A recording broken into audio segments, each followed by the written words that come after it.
Assalamualaikum warahmatullahi wabarakatuh.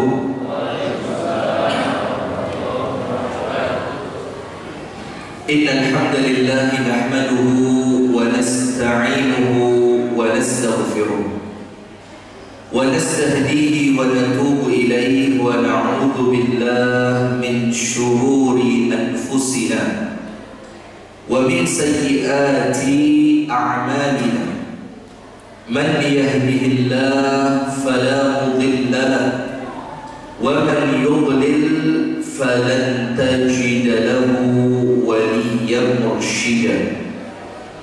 Ashhadu an la ilaha illallah wahdahu la syarika lahu wa ashhadu anna Muhammadan 'abduhu wa rasuluh sallallahu alaihi wa ala alihi wa ashabihi wa man wala.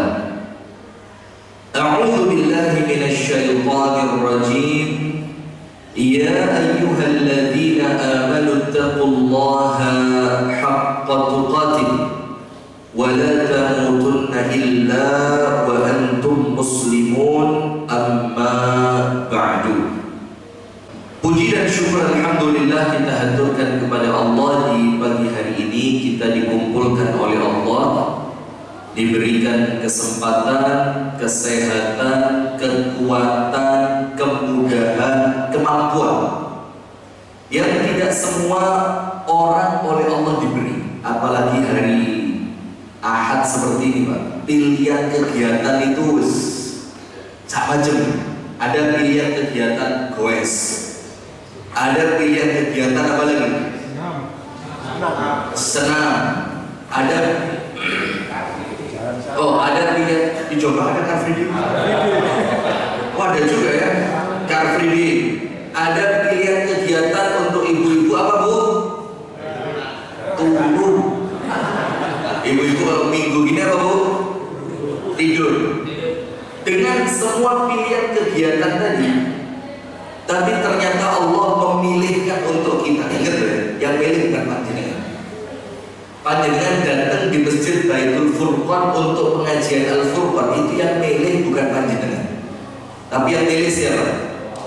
Allah Subhanahu wa ta'ala. Nah, maka dengan pilihan Allah itu salah satunya yang patut kita syukuri, karena dalam keadaan pilihannya banyak, kita oleh Allah dipilih untuk duduk di acara yang insya Allah paling manfaat di antara acara yang lain. Saya tidak ngomong yang lain tidak ada manfaat, ada manfaat, tapi insya Allah mengawali hari dengan majelis taklim seperti ini, apalagi temanya tema tauhid, itu insya Allah adalah amalan yang paling utama. Dan salah satu di antara keutamaannya saya sebutkan dua saja secara ringkas. Yang pertama, Rasulullah SAW bersabda, "Man yuridillahu bihi khairan yufaqihu fiddin." Orang-orang yang dipilih oleh Allah untuk mendapatkan kebaikan, itu caranya Allah menjadikan dia ngerti ilmu agama, didudukkan di majelis ilmu. Berarti Allah pilih kita untuk dapat kebaikan. Apa kebaikannya? Man salaka tariqan yaltamisu fihi ilma sahhalallahu lahu bihi tariqan ilal jannah. Kebaikannya adalah barang siapa yang menapaki, meniti suatu jalan menuju ilmu, maka Allah akan ringankan langkah dia menuju surga. Berarti semakin sering datang ke majelis taklim, jalan menuju surga semakin mudah, semakin dekat. Coba panjenengan buka Google Map dulu, tulis di Google Map surga Firdaus. Panjenengan kalau pilih surga apa? Surga apa? Dan Rasulullah mengajarkan kepada kita, kalau minta sama Allah, minta surga Firdaus. Lek bereset titik sik disore iki ya. Kalau minta semperan di surga, ini bereset titik. Nah, ini bingung. Maka minta yang tinggi sekali ya. Jalur lewat dia kan. Urusan dikasih tidak dikasih itu urusannya siapa? Allah. Sementara kita punya hak untuk meminta. Nah, maka Rasulullah mengatakan, wa idza sa'altumullah fas'alullaha al-firdaus al-a'la.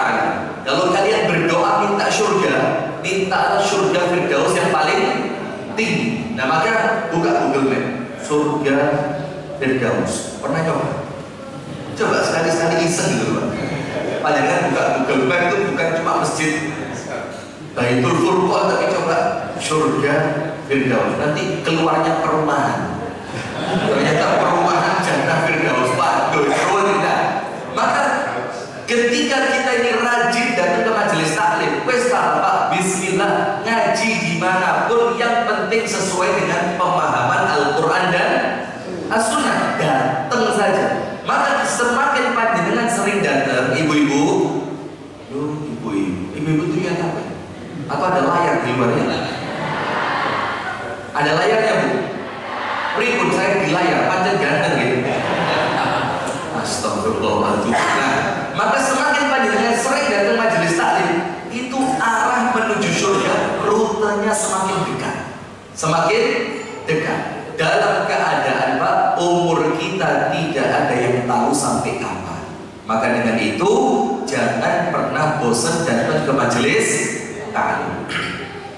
Salawat beriring salam semoga tercurahkan kepada baginda Nabi besar Muhammad sallallahu alaihi wasallam, beserta seluruh keluarganya, beserta seluruh istrinya, beserta seluruh sahabatnya, dan seluruh di antara umat dan pengikutnya yang setia menjalankan sunnah dan ajarannya ila yaumil qiyamah. Dan kita perlu ngerti Pak, wis panjenengan mau ngomong kelompok Islam yang manapun, panjenengan mau cerita kelompok Islam yang manapun, pengajian model apapun, di tempat seperti apapun, selama yang dicontoh bukan Nabi Muhammad, maka tak mungkin selamat. Maka tidak mungkin selamat. Karena apa? Jelas di dalam Al-Quran, panjenengan semua sudah tahu. Allah Subhanahu wa Ta'ala berfirman, laqad kana lakum fi Rasulillahi uswatun hasanah. Sungguh telah ada untuk kalian. Telah itu berarti wis ono.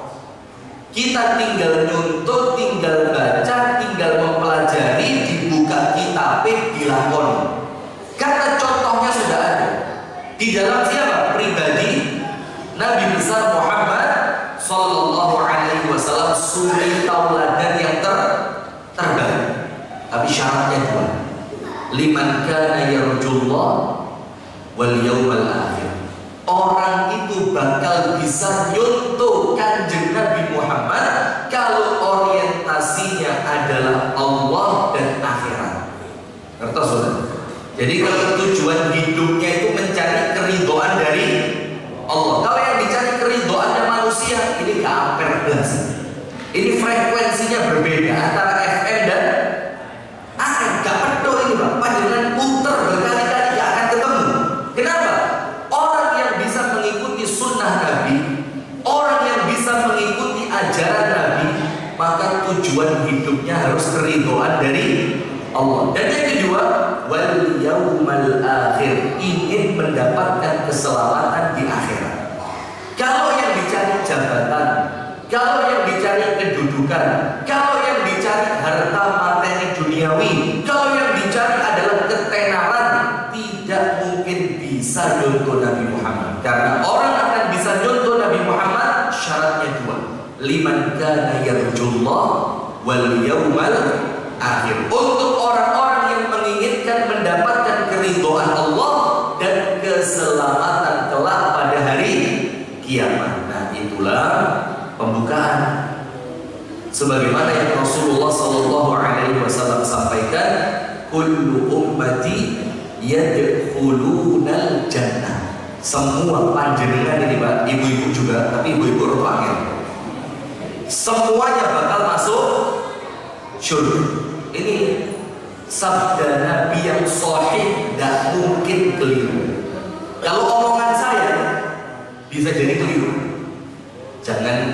Jangankan niru saya, mesti ada yang keliru nih.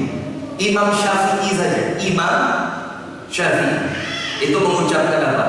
Qauli shawab wa yahtamilu al-khata. Omonganku, kata Imam Syafi'i, bener, ojo khawatir, bener. Tapi tidak menutup kemungkinan terjadi kesalahan. Ini Imam Syafi'i, Pak.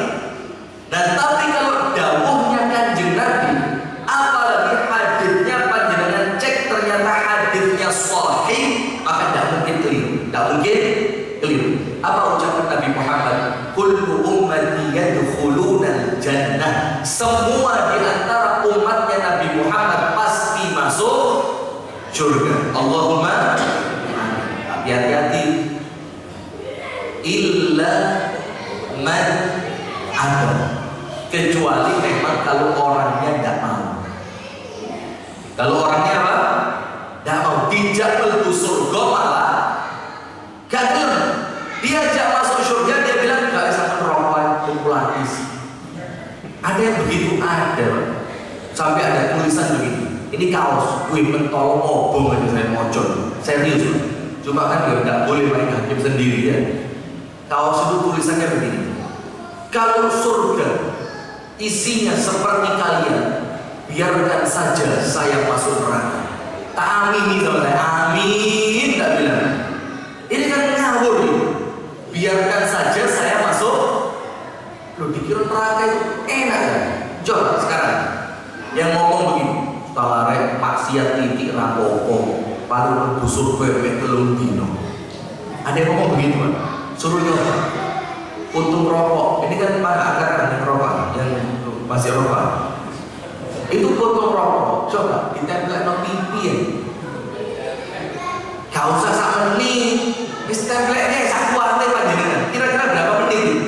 Ojo ngomong menit, berapa? Hitungan detik. Nyut itu, terus kepanasan ratuan itu baru rokok. Kalau mau lebih keren lagi, luwih mengekspresikan neraka lagi, korek. Ah, gerijine cepetnya ngeten, nih sore diuli mancis, ngerti mancis? Korek tuh, korek. Coba, lek kuat saja, boleh ngomong begitu. Biarkan aku di neraka ini sak detik kobong panasan. Kalau mau keren lagi, kompor gas. Mau keren lagi, las. Mau keren lagi, melbo.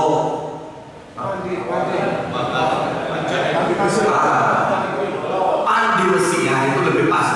Ada pandi besi, mau bikin pisau segala macam. Niku tangannya panjenengan ngegetah kan? Rokok jadi pawen. Lah kalau itu sudah tidak kuat, terus sok-sokan ngomong kalau surga isinya seperti kalian, biarkan saja saya masuk. Gaya Thomas, mas. Nah ini orang pakai kaos seperti itu, ini contoh orang yang tidak pengen masuk surga ini. Maka Nabi Muhammad mengatakan semua dari umatku mereka pasti masuk surga, semuanya. Ada pengecualian, illa man aba, kecuali kalau memang orangnya tidak mau. Bukan Nabi bukan sadar paksa, gitu apa gitu. Kalau memang orangnya tidak mau, ya sudah. Silakan kalian pilih apa yang kalian inginkan. Fa'alhamaha fujuraha wa taqwaha. Jalan kebenaran Pak sudah jelas. Qurannya jelas, hadisnya jelas. Fujuraha wa taqwaha. Dan jalan keburukan ya jelas.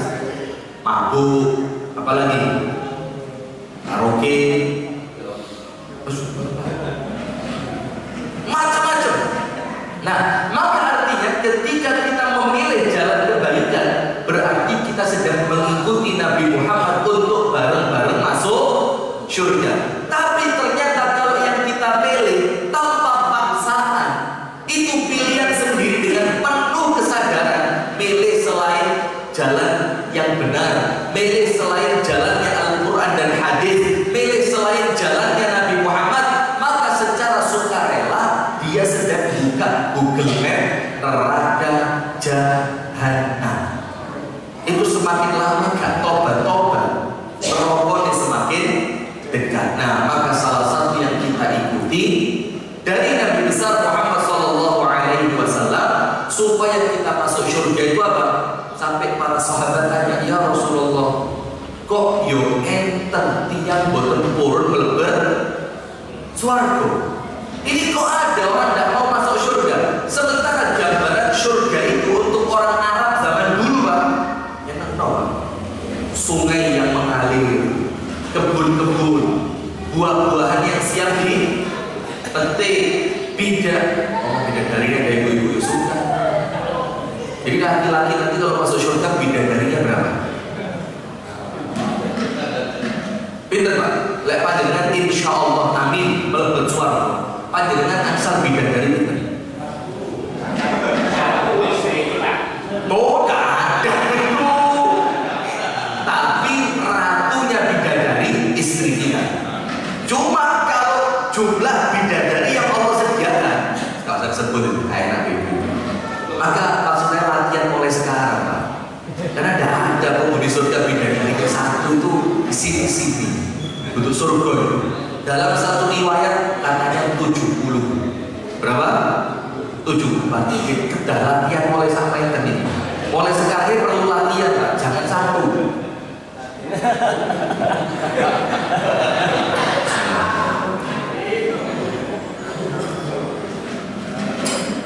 Sudah, bismillah kita lanjutkan. Maka karena itu hadirin sekalian, man ata'ani dakhala jannah. Siapa yang mengikuti aku, kata Nabi Muhammad, bukan aku saya Ustaz Rizki, bukan. Siapa yang mengikuti jalanku, jalannya siapa? Rasulullah sallallahu alaihi wasallam. Wes gak usah ruwet, melok ustaz iki, melok kiai iki, melok guru iki, melok gus iki, melok ustaz, gak usah ruwet. Yang penting melok kanjeng Nabi, insyaallah jaminan surga. Man ata'ani dakhalal jannah. Orang yang mengikuti jalanku pasti masuk surga. Nah, aku di sini Nabi Muhammad, wa man 'asani faqad aba. Dan orang yang bermaksiat itu artinya tidak mau taat. Tidak mau apa? Taat kepada siapa? Nabi Muhammad. Ya faqad aba. Maka itulah orang yang tidak ingin masuk ke dalam surga. Nah, sekarang begini, mengikuti Nabi itu apa yang diikuti? Kan yo perlu penjelasan. Apa jumlah istrinya? Bu, jamaah macam-macam Ustaz ini Pak. Bu, apa mengikuti Nabi itu mengikuti jumlah istrinya Bu? Kompak. Tidak katanya. Masya Allah, bagus Bu, betul. Tidak hanya itu, kurang lengkap Bu. Kalau tidak toh ya kurang pas. Tidak hanya itu. Maka disebutkan dalam Al-Quran, ya ayyuhalladzina amanu udkhulu fis-silmi kafah. Wahai orang-orang yang beriman, Allah perintahkan Pak, udkhulu itu fi'il amr. Fi'il amr itu kata perintah. Dalam ilmu usul fikih, al-amru yaqtadil wujub. Perintah itu hukum awalnya adalah wajib. Perintah itu hukum awalnya apa? Wajib.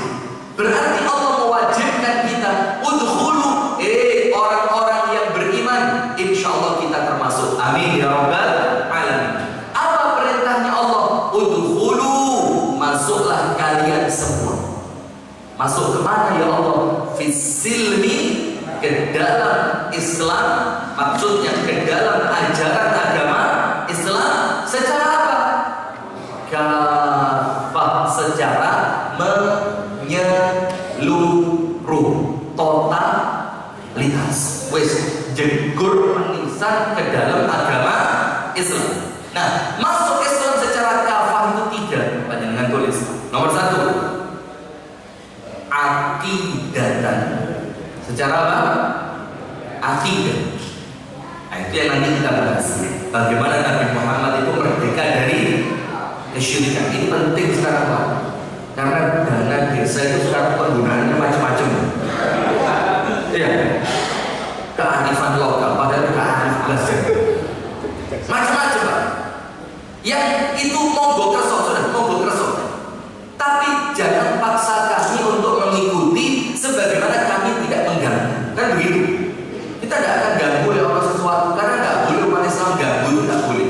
Tapi kalau secara akidah kami dilarang oleh syariat kami, maka tolong kami juga jangan dipaksa. Oh sekarang karnaval itu tidak ikut di gedung. Pripun Pak Lurah? Oh ini lurah yang insya Allah masuk surga. Amin. Saya dapat berita, ada yang dendanya itu uang, ada yang dendanya air mineral, ada yang dendanya nasi bungkus. Sampai baru tadi malam saya ke Malang di daerah Saujajar sana, itu ada ketua takmir masjid Baitur Rahmah Danau Singkarak Saujajar, itu punya tukang. Terus tukangnya malam-malam telepon ketuanya ke beliau ini, Pak, bensin pulau boten mlebet. Loh kenapa? Harapan kari pitik kok gak mlebu. Anu ya Pak, iki lek boten turun karnaval didenda kaya 100.000. Ini tadi malam. Sebelumnya ya wakil. Sebelumnya banyak. Maka dengan itu kita perlu ngerti, mengikuti Nabi Muhammad itu masuk ke dalam agama Islam dengan kafah, yang sempurna, menyeluruh, totalitas. Nomor satu, masuk ke dalam agama Islam secara akidah. Jadi akidahnya harus akidahnya Kanjeng Nabi, akidahnya akidah Al-Quran dan hadis, akidahnya para sahabat. Nah, nomor satu. Nomor dua, bukan cuma akidah. Yang kedua, ibadatan. Ibadahnya niru sinten? Ibadahnya niru siapa? Niru Nabi Muhammad. Bagaimana sholatnya, bagaimana puasanya, bagaimana hajinya, sampai Nabi Muhammad mengatakan, "Shollu kama ra'aitumuni usolli." Kalau mau sholat, lihatlah sebagaimana sholat. Kalau haji, khudhu anni manasikakum. Kalau mau haji, manasik hajinya melok sama aku, kata Nabi Muhammad. Mengikuti Nabi Muhammad. Semua syariat, semua ibadah, baik itu ibadah mahdhah ataupun ibadah ghairu mahdhah, harus mencontoh siapa? Nabi Muhammad. Sampai dikatakan dalam hadis yang sering dibaca, man amila amalan laisa alaihi amruna fahuwa raddun. Barang siapa melakukan suatu amalan, tapi ingat, amalan di sini maksudnya ibadah. Ini kayak gini, udah usah nyentuh Kanjeng Nabi. Oh, Kanjeng Nabi numpak untung sampai kok numpak mobil.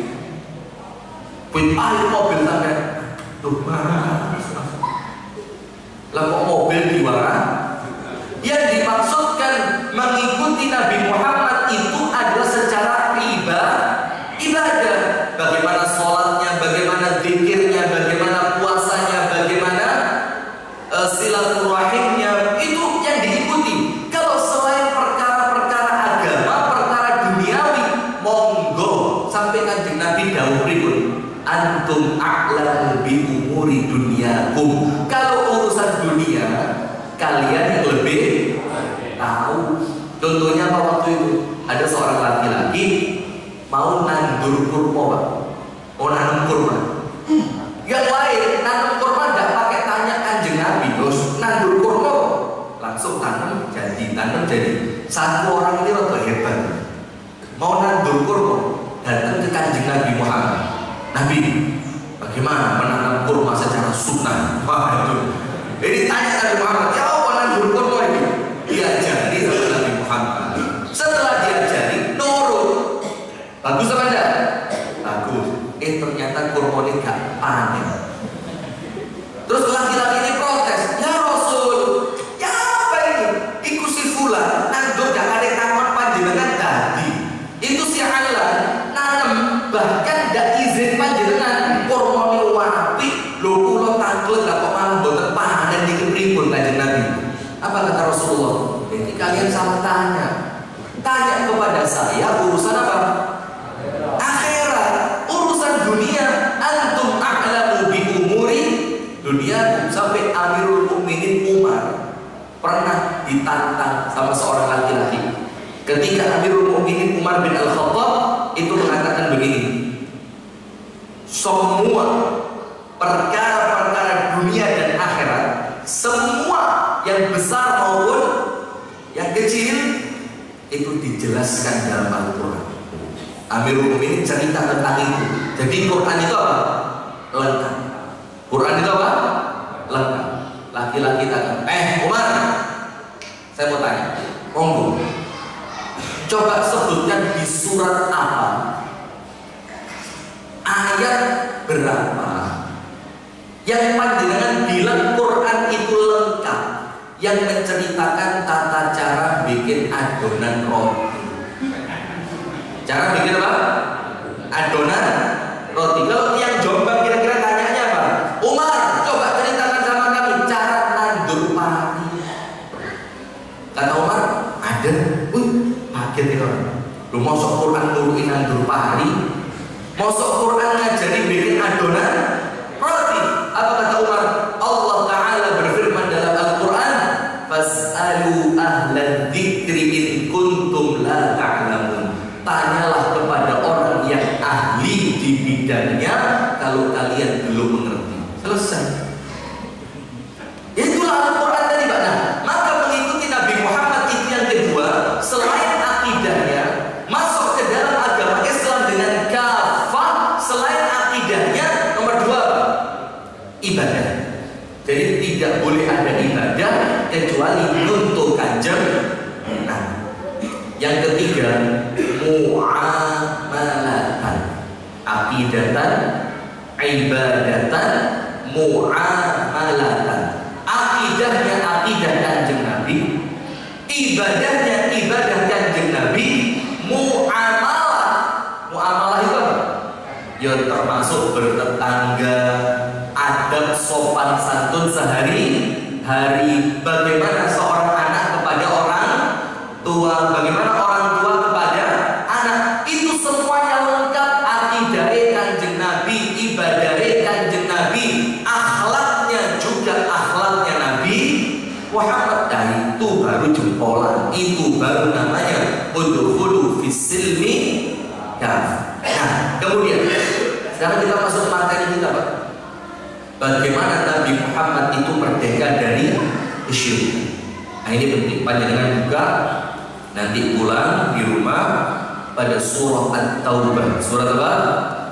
At-Taubah. Panjenengan buka surat At-Taubah pada ayat yang ke-128. Dan ditambahi 129 tidak apa-apa. 128, 129.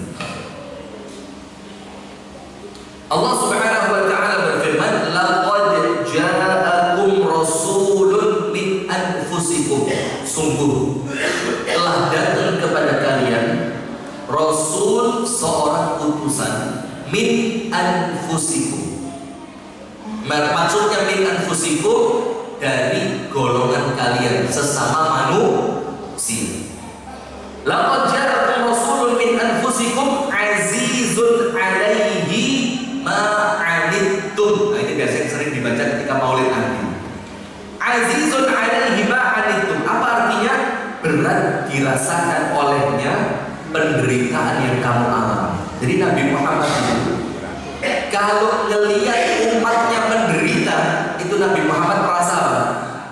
Sakit, berat, gak tego, gak mentol. Kalau ngelihat umatnya itu apa? Susah. Sampai apa? Urusan siwak. Panjenengan ngerti siwak? Kayu dari pohon siwak yang kemudian sunnahnya dipakai sebelum wudhu.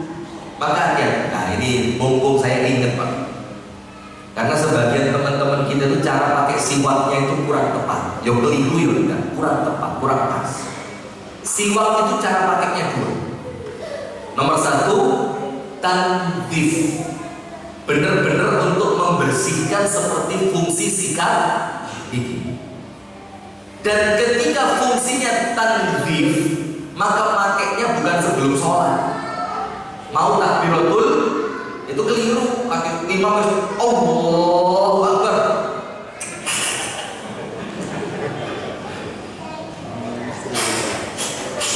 Terus mari ngitung.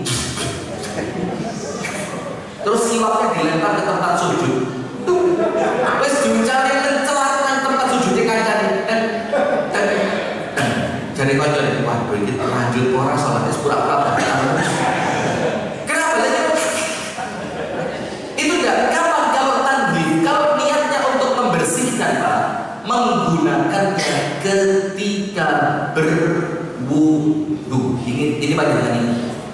Ketika apa? Berwudu. Karena kalau niatnya membersihkan, maka ada kotoran yang keluar yang perlu dibuang. Dan itu kalau di masjid mosok pantas buang kotoran. Kan tidak pantas, tidak boleh. Nah maka yang pertama tanzif, membersihkan. Itu tempatnya di tempat wudu, di kamar mandi, bukan di tempat sholat. Yang kedua, imror. Yang kedua apa? Imror. Imror itu apa? Mengambil sunnah sekedar ngelakoni kayu siwak gigi. Mek sekedar ngelakoni seret selesai. Untuk mendapatkan apa? Sunnahnya. Nah, ini boleh dilakukan sebelum sholat. Nah maka kadang-kadang mengamalkan sunnah itu butuh pas. Ada cerita ini dari masyayikh Saudi. Ada daurah itu seminar, daurah sehari. Ketika si syekhnya tadi ceramah, itu murid yang paling depan gini.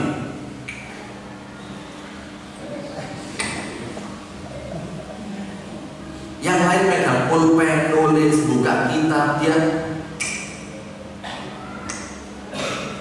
dibiarkan sama syekhnya ini. Suwe-suwe, syekhnya terganggu. Dibilang, alaika mas, berhenti aja. Jangan inahi. Apa kata yang diingetin tadi? Tamna'uni minas sunnah, ngawur di guru satu. Kamu melarang saya mengamalkan sunnah. Ihada sunnah.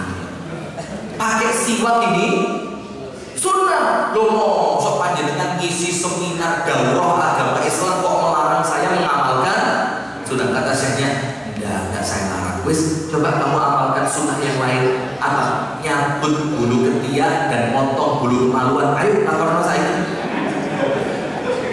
Ayo pada sunnah itu. Pakai siwak apa?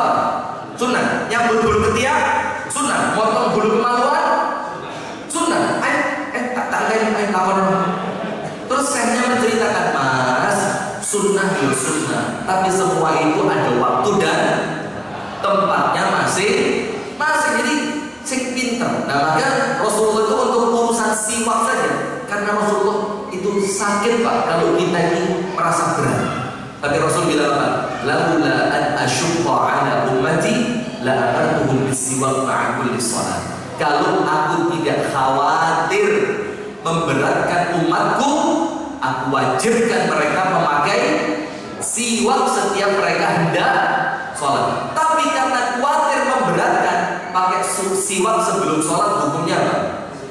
Sunnah, ditinggalkan tidak berdosa. Contoh yang kedua, suatu hari Nabi Muhammad itu sholat isyaknya pak, bukan telat. Ini sebagian ustadz salah kalimat, bukan telat, mengakhirkan waktu sholat isya sampai para sahabat keturun di masjid. Nabi Muhammad itu berturun. Mereka tunggu tidak keluar. Keluarnya kapan? Menjelang tengah malam. Kemudian Rasulullah masuk ke masjid, para sahabat yang batal wudu kemudian qomat, langsung sholat. Setelah selesai sholat, ibu petan ibu,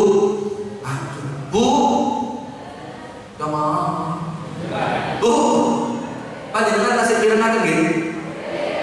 Subuhannya pun dicepatkan apa dari piringnya ini mau disiapin untuk pengajian mau selesai. Kalau di Nurul Huda Sumber Agung Bagas itu kalau sudah jam 7 mulai kelakar linting.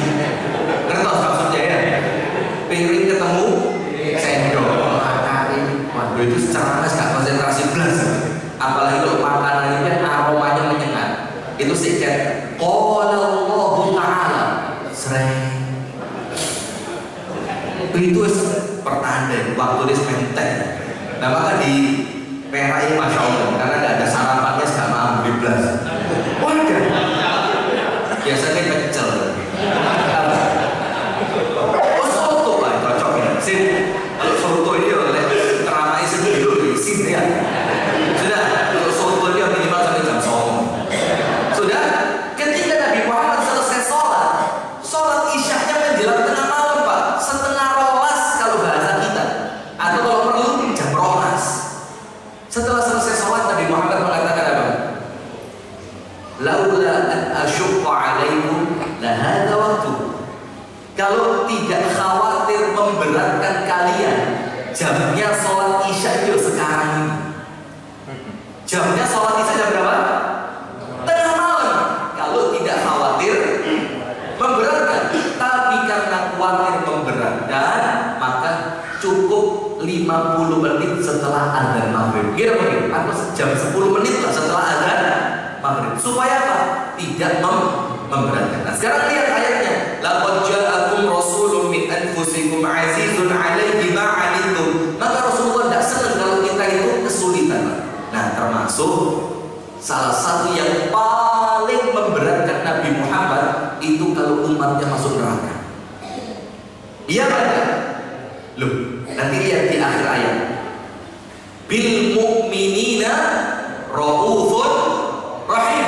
Nabi Muhammad itu untuk orang-orang beriman sangat santun, sangat sayang. Maka Nabi Muhammad tidak kepingin kita masuk neraka. Sampai Nabi Muhammad itu dalam tanda kutip pernah ngenyang kepada Allah Ta'ala. Ya Allah, ya umatku ini. Terus Allah mengatakan, dia sudah Muhammad, umatku ini penghuni surga yang paling banyak.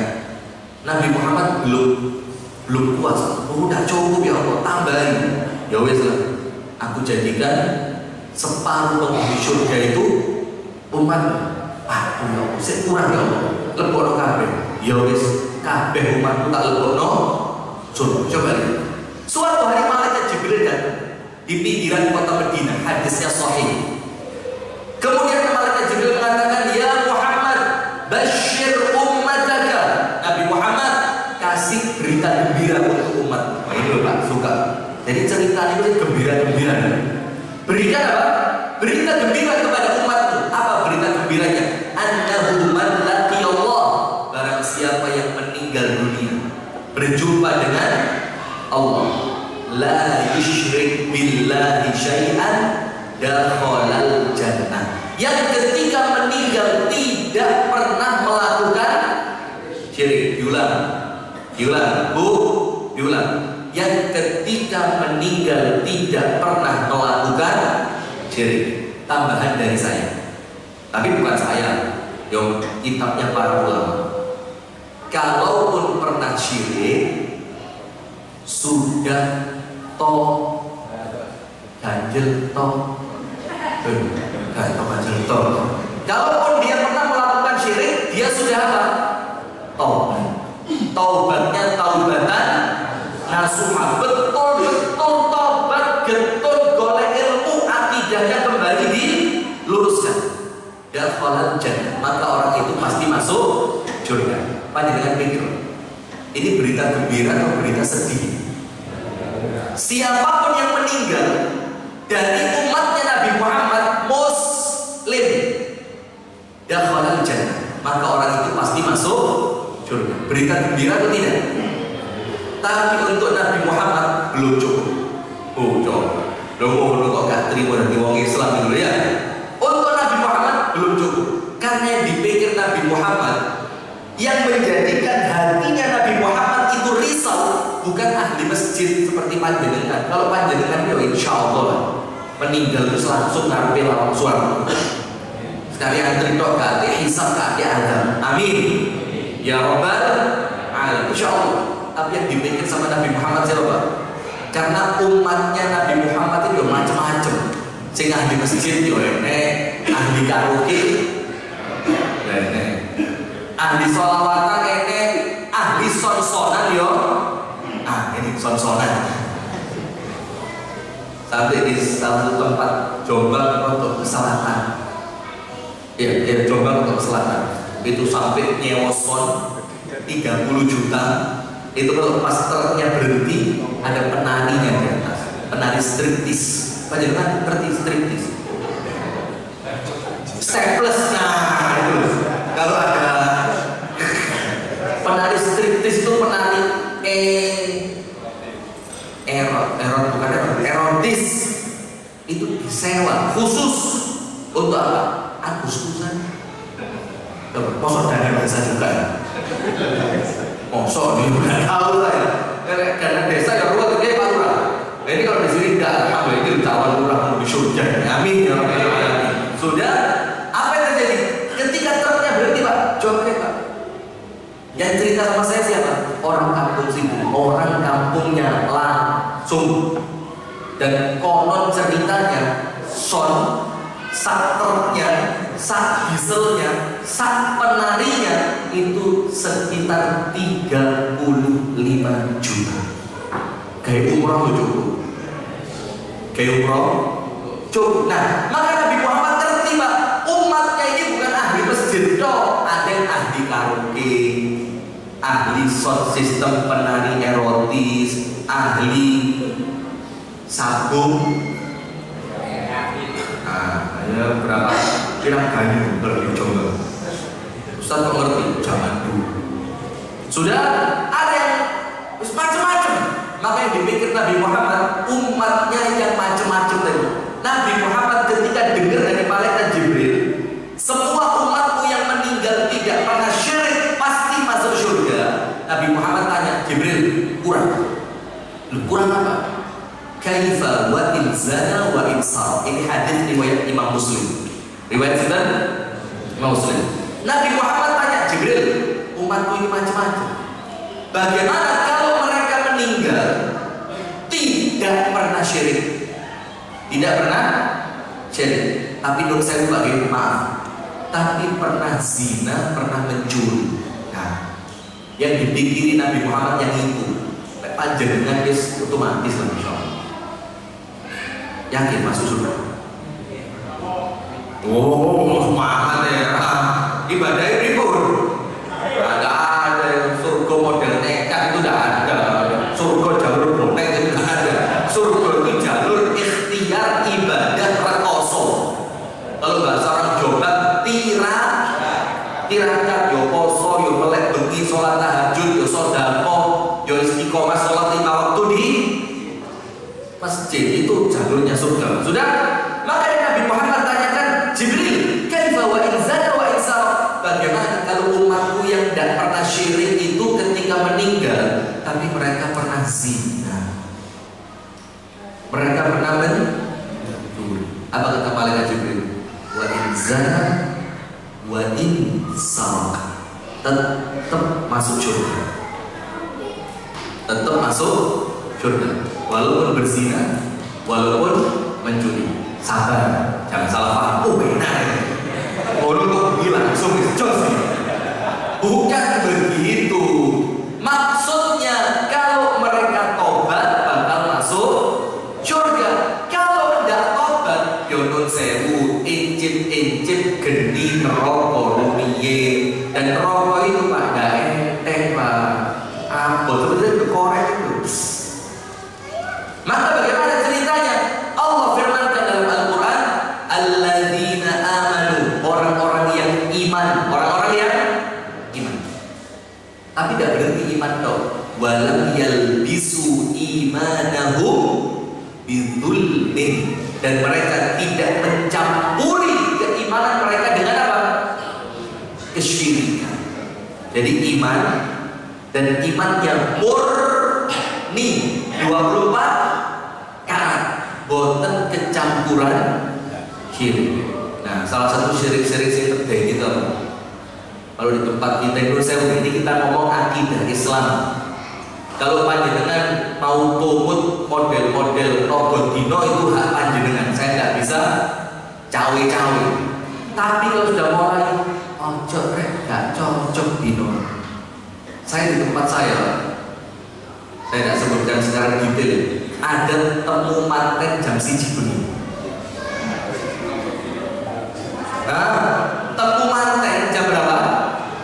Ini bukan waktunya temu manten, waktunya manten anyar turu ya ini.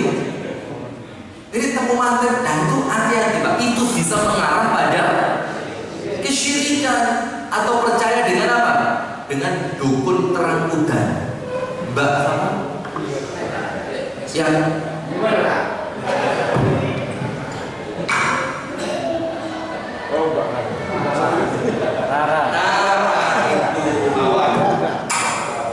Mbak Riri, jangan ini, jangan ini live ini. Ini acara kemarin ketika minta hujan diundang ke Jakarta, yo dia ini kau tahu ketika ada sirkuit Mandalika, jangan live itu biar nggak hujan, ya udah, jadi kayak Gusti Allah ditutup nih jadinya, gak manjur blas, Yosef percaya, ini khawatir Pak, karena hujan tidak akan turun dan hujan tidak akan berhenti kecuali atas kehendak. Itu iman namanya. Kalau panjenengan meyakini ada seseorang, ada kekuatan yang bisa menurunkan atau menghentikan hujan selain Allah, itu namanya apa? Nah, khawatir Pak. Sementara ayatnya mengatakan alladzina amanu, orang yang iman, walam yalbisu imanahum bidzulmin, dan mereka tidak pernah main-main dengan yang namanya kesyirikan. Apa yang Allah berikan? Ulaika lahumul aman. Allah jamin aman. Amannya 3. Panjenengan tulis. Dalam kitab tafsir dikatakan aman untuk mereka yang beriman dan tidak mencampuri keimanan mereka dengan kesyirikan, itu amannya 3. Nomor 1, aman di dunia, tidak mungkin diazab oleh Allah. Nomor 2, aman di alam kubur. Hati-hati loh Pak, kita ini di kuburan ya suwe loh Pak. Berapa lama kira-kira? Lah orang yang meninggal tahun 1900 saja sekarang sudah berapa tahun di kuburan? Hah? Luwih gawat kok umure? Iya kan enggak? Lah kalau meninggalnya di zaman Firaun, ayo. Lah kalau meninggalnya cucu ke-9-nya Nabi Adam, berapa tahun di kuburan? Maka aman yang kedua, aman di alam kubur. Aman yang ketiga, aman di akhirat, tidak mungkin masuk neraka. Nah, tapi disebutkan oleh para ulama dalam kitab tauhid, aman di sini ada 2, iman dan tidak mencampuri keimanannya dengan perbuatan syirik. Pasti aman, dunia aman, kuburan aman, akhirat juga aman. Amannya 2. Nomor 1, amnun tam, aman yang sempurna, gak diadab belas.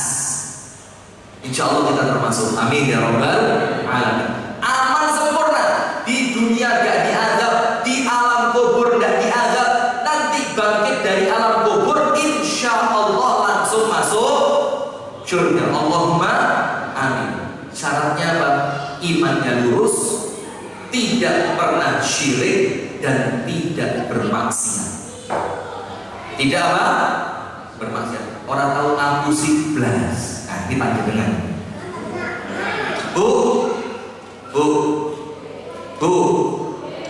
pernah dibohongi suami, ngaku ngaji tiba di ngopi. Nanti boleh Bu. Sering. Astagfirullah. Bagaimana ini? Bu, pernah disakiti suami? Rene suara wedi, reda, ketor suami ini teko kabeh. Ya, nah maka orang yang amalnya sempurna tidak mungkin diadab dunia, kuburan, akhirat. Tauhidnya lurus, tidak pernah syirik, plus gak tahu maksiat. Karena apa? Tidak mungkin mereka diadab gak duit dosa.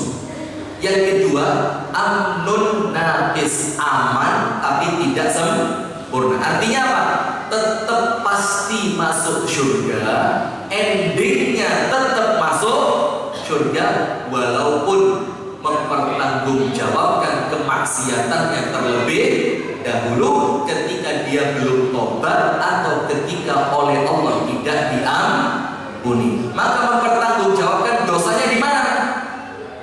Di dalam api neraka. Nah, maka itu maka Nabi Muhammad itu tanya sama malaikat Jibril, kalau tidak syirik masuk surga gampang, tapi bagaimana umatku yang pernah zina itu loh, sing tahu ngapusi, sing tahu maksiat, mereka yang pernah melakukan dosa, bagaimana dengan mereka? Kata Jibril, wa in zana wa in sama, tetap masuk surga walaupun mereka pernah zina, walaupun mereka pernah mencuri. Syaratnya apa? Sudah tobat, atau syarat yang lain, kalau mereka belum tobat, mereka terlebih dahulu masuk ke dalam api neraka. Nah sekarang panjangkan perhatian, kita lanjutkan ayat. Laqad ja'akum rasulun min anfusikum azizun 'alaihi ma 'anittum harisun 'alaikum. Apa arti harisun 'alaikum? Sangat open kepada kalian. Itu bahasa Jawanya. Haris itu apa? Open, perhatian, care. Kalau bahasa Kasembonnya very care. Ngerti care? Careful, kerdus. Care itu apa? Peduli, sangat menginginkan kebaikan untuk kalian. Itu Nabi Muhammad. Berat hati ketika panjenengan sakit, ketika panjenengan merasa abot, dan sangat perhatian kepada kalian. Dalam artian apa? Perhatiannya Nabi Muhammad jogo umate ojo sampai mlebu. Panjenengan buka kitab tafsir. Apa arti harisun 'alaikum? Artinya dua. Nomor satu, sangat menginginkan hidayah iman untuk kalian. Sangat menginginkan apa? Hidayah, supaya umatnya itu mendapatkan hidayah. Apa contohnya? Lihat, panjenengan tahu kan paman Nabi Muhammad yang meninggal dalam keadaan musyrik? Sinten namanya? Abu Thalib. Ada yang salah menyebut nama saya, Rifki Ja'far. Rifki Ja'far Thalib dikira anak turunnya Abu Thalib. Kado. Berapa? Thalib itu marga dari Yaman sana. Sudah begini, Abu Thalib tidak pernah Nabi Muhammad berhenti mendakwai. Tidak pernah berhenti. Didakwai gak tahu sampai menjelang kematian. Dia begini. Tapi sayangnya karena salah pilih teman, hati-hati. Kumpulan itu pengaruh, Pak. Kumpulan itu tukang karaoke yang senengane karaoke. Kumpulan ibu-ibu senam yang senengane bu. Kumpulan itu tukang arisan senengane ibu-ibu. Seminggu arisan berapa kali? 3 kali. Sehari 3 kali. Kayak obat kan? Masya Allah, arisan kayak obat penyakit ya. Sudah. Maka karena Abu Thalib kumpulannya kurang baik, apa yang terjadi? Tidak bisa dapat hidayah. Nabi Muhammad datang, Abu Thalib sudah menjelang sakaratul maut. Dibilang begini, paman, ucapkan la ilaha illallah, yang dengan kalimat itu saya, yaitu Nabi Muhammad, akan membelamu kelak di hadapan Allah. Apa kata Abu Jahal? Abu Thalib, al-ana tarakta alihata abaina, al-ana tarakta alihata Abdul Muttalib. Abu Thalib, mosok sekarang kamu mau meninggalkan agamanya Abdul Muttalib? Masa sekarang kamu mau meninggalkan agamanya nenek moyang kita? Jangan. Terus Abu Thalib nurut Nabi Muhammad atau nurut Abu Lahab? Faktor siapa?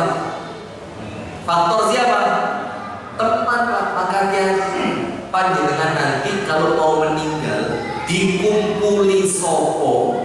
Panjenengan kalau sudah meninggal disolati sopo, itu bisa milih mulai sekarang. Bisa pilih mulai sekarang. Bagaimana caranya? Yuk berteman. Kalau temannya ahli masjid, kalau panjenengan sakit yang nyambangi siapa? Ibu. Kalau panjenengan ahli masjid, kalau pas panjenengan sakit yang nyambangi siapa? Ahli masjid. Kalau panjenengan ahli sabung ayam, kalau panjenengan sakit, kok orang sebelah sini panjenengan? Yang mana orangnya? Kalau panjenengan koncoan akrab kelompokan sama ahli sabung ayam, kalau panjenengan meninggal yang nyolati siapa? Nah, milihnya mulai kapan? Sekarang. Abu Thalib, teman-temannya Abu Jahal, Abu Lahab, sing keren-keren wong kafir Quraisy, ketika meninggal, yang ngumpuli siapa? Ya mereka. Nabi Muhammad dakwah, dapat hidayah? Enggak. Faktor apa? Itu Pak. Maka sing gelem kumpul bi ahli khair. Ahli apa? Ahli khair. Orang-orang yang senengane ngaji, senengane sholat, senengane poso, senengane sholawat, senengane belajar baca nanti kalau panjenengan meninggal, panjenengan sakit, yo mereka sing ngumpuli. Nah, maka Nabi Muhammad sangat open kepada kalian sampai Abu Thalib menjelang kematiannya diparani, Pak. Kepingin Abu Thalib mendapatkan hidayah. Setelah Abu Thalib meninggal tidak dapat hidayah, Nabi Muhammad apa? Sedih, nangis. Azizun alaihi ma'anitum, harisun alaikum. Sedih sampai sama Allah diingatkan, Muhammad, innaka la tahdi man ahbabta, walakin Allah yahdi man yasha. Nabi Muhammad, jangan sedih. Kamu tidak bisa memberi hidayah kepada orang yang kamu cintai, tapi Allah yang memberi hidayah kepada orang yang Allah kehendaki. Contoh yang lain, anak kecil agamanya Yahudi. Anak kecil beragama Yahudi. Anak kecil ini pernah membantu Nabi Muhammad di rumahnya. Kecil, umur 6, 7, 8 tahun. Ketika Nabi Muhammad dapat berita anak kecil itu sakit menjelang kematian karena sakit panas, humma, maka Nabi Muhammad nyambangi dia. Padahal agamanya apa? Ya. Tapi Nabi Muhammad pinter berterima kasih. Oh, itu anak kecil yang dulu bantu saya. Iya, wes ayo sabar, sabar. Anak kecil jadi melihat Nabi Muhammad, subhanallah. Saya kalau dengar hadis ini saya kadang-kadang butuh nangis. Anak kecil itu ketika Nabi Muhammad datang, Pak, itu langsung senyum, Pak. Dibilang apa? Rasa sakitnya berkurang. Masya Allah, itu loh, lewat Allah lorong sana ini. Boleh jadi kedatangan panjenengan itu meringankan mereka. Nyeneng no hati nih. Maka Nabi Muhammad melihat anak-anak kesian Nabi Muhammad. Harisun alaikum. Nabi Muhammad kepingin anak kecil ini mendapatkan apa? Hidayah. Terus Nabi Muhammad ngomong apa? Qul la ilaha illallah. Nah, coba ucapkan la ilaha illallah. Terus anak kecil itu noleh ke bapaknya, noleh ke ibunya. Apa kata bapaknya? Adik Abul Qasim, manuto kepada Nabi Muhammad. Walaupun bapaknya Yahudi, tapi karena akhlaknya Nabi Muhammad yang luar biasa, bapaknya ngerti. Lek melok Nabi Muhammad gak mungkin keliru. Wongi api, wongi bener. Kamu sakit, walaupun kamu pernah jadi pembantunya, kamu di sambal dulu itu akhlak itu pentingnya di situ. Kalau kita ini akidah lurus ngomongnya kasar, akidah lurus tonggone kesulitan gak dewangi, tonggone anak loro gak duwe mobil nang rumah sakit RSUD Jombang gak ditokni mobilnya. Maka Muhammadiyah itu harus gerak sosialnya kuat. Itu ciri Muhammadiyah. Ambulan, PKU, ya, rumah sakit, sekolahan gratis, pondok, itu harus begitu, Pak, supaya akidah yang lurus sejalan dengan ibadah dan akhlak yang baik. Bapaknya bilang apa? Adik Abul Qasim, manuto sama Nabi Muhammad, selamatkan. Akhirnya anak tadi mengucapkan apa? La ilaha illallah Muhammadun Rasulullah. Tidak lama anak itu meninggal, Nabi Muhammad keluar sumringah. Beda ketika Abu Thalib meninggal, Nabi Muhammad bagaimana? Nangis. Kenapa? Nah, kok saya tidak bisa memberi hidayah kepada dia? Anak kecil mengucapkan la ilaha illallah Muhammadur Rasulullah, meninggal, Nabi Muhammad sumringah. Terus Nabi Muhammad di luar rumahnya anak kecil tadi ngomong apa? Alhamdulillahilladzi najjahu bi minan nar. Segala puji bagi Allah yang telah menyelamatkan anak kecil itu lewat dakwahku dari api neraka. Lihat, harisun alaikum, makna haris itu menginginkan kalian dapat hidayah. Maka dakwahnya Nabi Muhammad itu Pak, siang malam tidak pandang capek, tidak tahu kesel. Istirahatnya kapan? Ketika sholat. Karena Nabi Muhammad kepingin dakwah ini sampai kepada orang Jombang. Sampai tidak sekarang? Alhamdulillah. Yang kedua, ingin sekali kalian selamat dari api neraka. Itu arti hadisun alim. Maka Nabi Muhammad banyak menjelaskan supaya kita selamat dari api neraka. Contoh, hadisun alim. Nabi Muhammad mengatakan apa? Ittaqun nar walau bisyidqi tamratin. Selamatkan diri kalian dari api neraka, jauhi neraka walaupun sekedar sedekah pakai separuh biji kurma, separuh kurma separuh. Yang dengan itu kamu menyelamatkan dirimu dari api neraka. Nabi Muhammad tidak mau kita masuk neraka Pak, maka dientek no, wes tak sedekah.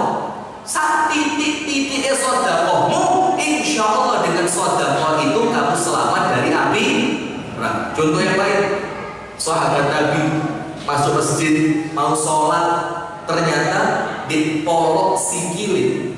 Apa polok sikilin? Di mata kakinya, iya, polok nggak paham ya. Itu ada bagian yang tidak tersentuh air wudhu. Kira begitu. Pernah dengar hadisnya? Maka hati-hati loh Pak kalau wudhu. Kadang-kadang ada orang wudhu sikilnya, gitu. Pada dengan kaki belum. Menurut saya begitu. Itu ada pancuran, sikilnya apa? Lu yakin kalau sampai ke sela-sela kaki, yakin sampai ke mata kaki, maka itu ketika kaki itu bukan dibasuh, tapi apa? Dicuci, digosok. Jadi orang Islam itu resian, irung-irung atau enek upile. Kenapa? Kalau wudu istinsyaq, akhirnya debu-debunya hilang. Lah kalau orang masih sering ketorek wudu atau resi, akhirnya apa? Debu yang masuk mengumpul diikat pakai cairan hidung menjadi yang namanya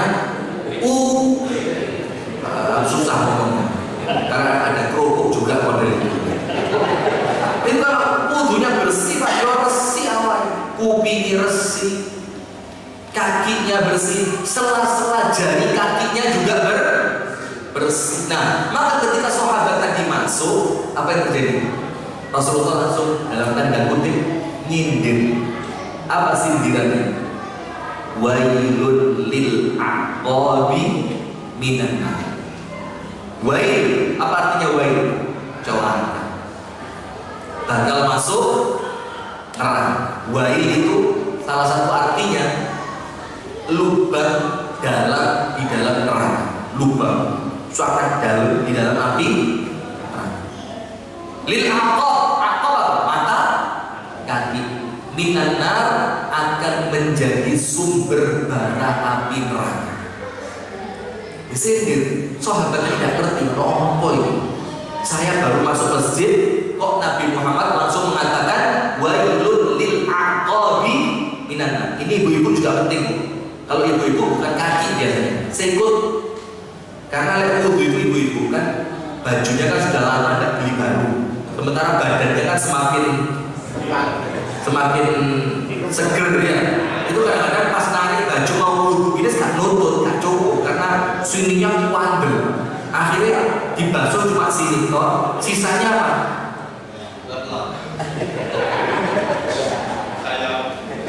Model tayamum. Bu, panjenengan wudu niku ngoten niku. Oh protes, sabar, tak usah demo. Santai Bu ya. Hati-hati, itu kaki yang tidak terkena sulutnya api neraka. Akhirnya sahabat tadi ngerti, oh Nabi Muhammad tidak mau saya disumpet pakai api neraka, maka balik ya. Wudhunya dibalik, wudhunya tidak tahu Nabi Muhammad kita masuk neraka. Itu namanya apa? Harisun alaikum. Nah sekarang penutup 10 menit. Nah, dapat betul ya? Tidak bisa ditambahin 1 jam lagi juga. Penutup begini Pak. Panjenengan buka kitab Arba'in Nawawi. Dan kalau itu kan umum ya, Riyadhus Shalihin, Arba'in Nawawi, Bulughul Maram, itu kitab-kitab yang sering dibaca di masjid-masjid, di musola-musola, apalagi Muhammadiyah harus baca. Itu tuntunan yang dipakai untuk apa? Putusan tarjih itu dari kitab-kitab tersebut. Jadi termasuk raweh setelah itu Bulughul Maram. Bulughul Maram. Walaupun lebih dari 11 ya tidak jadi masalah. Ya, monggo kerso. Tapi kalau warga Muhammadiyah sudah jelas di putusan tarjih berapa? 11. Maka jangan kayak ukurannya. Kalau masjidnya Muhammadiyah, musola-musolanya Muhammadiyah, sholatnya ya itu berapa? 11. Walaupun kita tidak nyalah-nyalah yang 23. Tidak mau pilihan masing-masing. Sudah begini. Saya mau ngomong apa tadi? Apa? Penutup. Arba'in. Barakallahu fiik. Arba'in Nawawi. Hadis Arba'in yang ditulis dan disusun oleh Imam Nawawi. Hadisnya jumlahnya berapa? Ketipu kakek. Memang tulisannya Arba'in itu 40. Tapi sama Imam Nawawi dibonusi kali. Dibonusi berapa? 2. Berarti jumlahnya berapa? Ketara ora tau maca. Paling maca kayak sampai bab niat terus bosen buyar pengajiannya. Dan rata-rata begini, ngaji kitab itu kuat-kuatan. Kuat ustadznya, kuat jamaah. Terus ngaji kitab di mana-mana begitu. Oleh ustadz itu gedung werang babu majalah fi himayatil Mustafa jinab tauhid wa sadd kulli tariqin yusilu ila syirk. Qauluhu ta'ala fi surah Taubah laqad ja'a wasikis rominggu yang jamaah. Asli buyar. Maka ngaji kitab itu kudu nyeninya bagaimana? Ya diselingi cerita, diselingi kisah-kisah supaya tidak menjemukan, karuan menjamukan daripada menjemukan ya. Kalau menjamukan dari awal, saya menjemukan dari jamaah ya. Nah, coba kajian kitab jamaahnya seperti ini kan enak, semangat. Panitia itu senang lah, sing teko itu banyak kaji sing teko 3 butir, 4 butir, 5 butir itu. Kuat-kuatan tenan ustadz teko sekadang karena jamaahnya. Yo ini satu ketua takbir, satu wakil, sekretaris, bendahara, muadzin, pas 5. Apa? Ketua takbir, wakil, bendahara, muadzin, teknis. Jamaah yang lain mana? Belum masuk dalam struktural. Terus melebet masjid itu melebet struktural. Melebet namanya ini melebet masjid. Nomor satu dan perak yang kota itu. Kota ini kan sudah. Panjenengan buka hadis Arba'in Nawawi, hadis yang terakhir. Berarti hadis keberapa? 40. Kita kadang-kadang nggak sampai terakhir. Hadisnya begini. Ini hadis adalah hadis Qudsi. Hadis apa? Qudsi. Rasulullah SAW bersabda, Allah Subhanahu wa Ta'ala berfirman. Artinya hadis Qudsi. Dan ini Pak, hadis pertama yang saya hafal. Pertama dari kitab Arba'in Nawawi. Bukan dari Innamal A'malu Binniyat, enggak. Tapi tidak tahu gimana ustaz saya dulu, tidak paham saya juga. Disuruh belajar dulu hadis ke-42 dulu. Tapi ternyata Pak, memang betul hadis ke-42 itu menyemangati Pak. Bikin apa? Semangat, terus yakin surga. Salah, bismillah. Yakin ya, husnudzon. Karena Allah itu sama dengan perasaan kita siapa? Amin. Yakin panjenengan ini ahli surga semua. Insyaallah. Amin. Hadisnya begini. Allah Ta'ala berfirman, ya bena Adam, wahai anak cucu Adam, yaitu manusia. Innaka ma da'awtani wa rajautani ghafartu laka ala ma kana minka wa la ubali. Nah hadisnya ya bena Adam, wahai manusia, selama kalian mau berdoa, panjenengan kasih doa apa boleh? Masih kan? Minimal kan Rabbana atina fid dunya hasanah wa fil akhirati hasanah wa qina adzabannar. Selama kalian mau berdoa dan kalian mau berharap kepada kata Allah, apa yang terjadi? Ghafartu laka ala ma kana minka wa la ubali. Saya ampuni semua dosa, kata Allah, dan saya tidak peduli seberapa banyak dosa itu. Masya Allah. Coba lihat. Enak apa betul ya di sini? Enak. Syaratnya apa? Mau berdoa. Tapi tidak berhenti sampai situ, Pak. Enak sampai terakhir itu. Nomor 2. Ya benar ada. Wahai sekalian manusia, lau balaghat dunubuka ananas samai, kalau dosamu membumbung seluas langit. Masya Allah. Dosa saombone langit. Tumastaghfartan, kemudian kamu istighfar 1 kali tok. Tumastaghfartan, apa yang terjadi? Ghafartu laki, dosa seluas langit tadi, kata Allah, aku ampun. Masya Allah. Pengen apa betul? Bu, tapi kalau dosa durhaka kepada suami udah bisa. Nggak bisa, main itu suami mana mau panggung rokok kayak cepet rokok. Kalau perlu malaikat Israel kita undang sekarang, isi itu model dulu itu ya ngerokotin dunia. Sudah. Apa yang terjadi? Yang nomor 1, kalau mau berdoa, Allah ampuni semua dosa kita dan Allah tidak peduli seberapa banyak dosa kita. Nomor 2, kalau dosamu seluas langit, kemudian kamu mau istighfar, apa maknanya ditambahi toh? Apa yang terjadi? Dosa seluas langit oleh Allah diampuni. Yang paling enak yang terakhir, nomor 3. Ya bena Adam, lau ataitani bi qurabil ardi khataya, kalau panjenengan meninggal dunia membawa dosa seberat bumi, seberat bumi. Tapi apa? Tsumma laqitani la tusyriku bi syai'an. Ternyata ketika kalian meninggal tidak pernah syirik. Padahal dosanya seberat apa? Bumi. Jadi dosa seberat bumi itu dosa selain syirik. Yo maksiat, yo ngapusi, macam-macam. Pokok dosanya sahabote bumi. Tapi ketika meninggal tidak pernah membawa dosa syirik. Apa yang terjadi?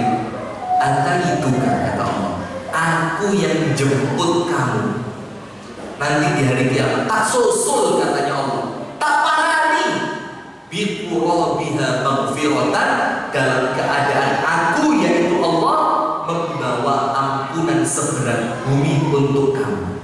Masya Allah. Jadi dosa kita seberat bumi oleh Allah disambut dengan ampunan seberat bumi. Berarti diampuni apa enggak? Syaratnya 1, la tusyriku bi syai'an, panjenengan tidak pernah syirik. Nah maka dia diampuni. Coba gile-gile di ketika pernah syirik kan? Kalau pernah, cepet-cepet tobat. Setelah tobatnya selesai, belajar tentang akidah yang benar, belajar tauhid yang lurus, supaya apa? Sewaktu-waktu kita meninggal dunia insya Allah dosa kita oleh Allah diampuni dan kita dimasukkan oleh Allah dan ditempatkan di dalam syurga. Amin ya rabbal alamin. Itu yang dapat kami sampaikan. Semoga ada manfaatnya. Apabila ada kurang dan salahnya kami mohon maaf yang sebesar-besarnya. Apabila ada kebenaran itu datangnya dari Allah Subhanahu wa taala. Kita tutup pengajian di pagi hari ini. Semoga ilmunya menjadi ilmu yang manfaat. Semoga kehadiran kita dicatat oleh Allah sebagai pahala dan pulangnya kita dalam keadaan dosa-dosa kita oleh Allah sudah diampuni. Amin ya rabbal alamin. Subhanakallahumma wa bihamdika asyhadu an la ilaha illa anta astaghfiruka wa atubu ilaik. Assalamualaikum